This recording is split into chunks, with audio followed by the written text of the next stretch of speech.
Doing. Now, we know that you have been following the events and gathering intel. What is the latest from your sources?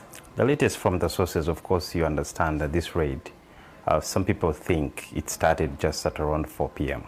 But actually, the army deployed last night at around 3 a.m.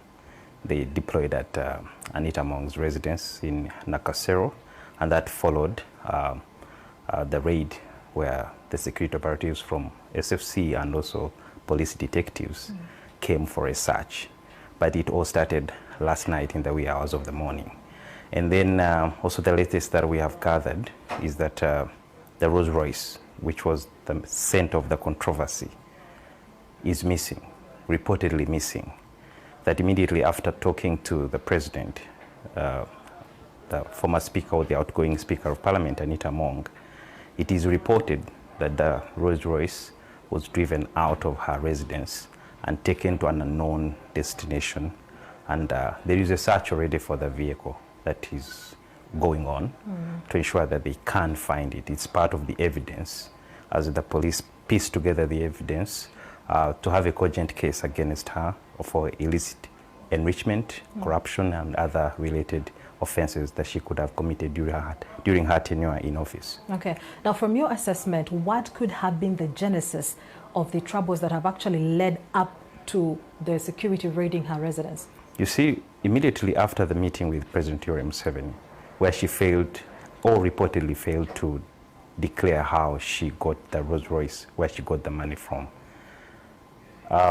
she was asked to bow out of the race and wait for the communication if there will be any other deployment of her to a different ministry or organization. So before the nightfall, it's reported that Anita Mong was contacting a few MPs using some decoys to contact some of the supporters that she had. You know, she had a very big support base within the NRM and also some of the opposition, including independent-leaning MPs.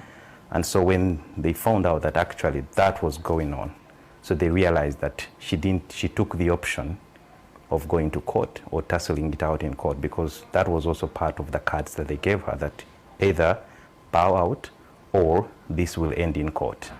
And so that is what culminated into that. And so she had an axe to grind in this whole matter. Okay. And so what happens next from here? Yeah, what happens, because with all other searches that we have seen previously, you remember the 60 billion shillings Bank of Uganda heist, where Ministry of Finance officials' homes and residences were searched by police. That was in February last year. Shortly after, they were charged, taken to court and sent to Luzira.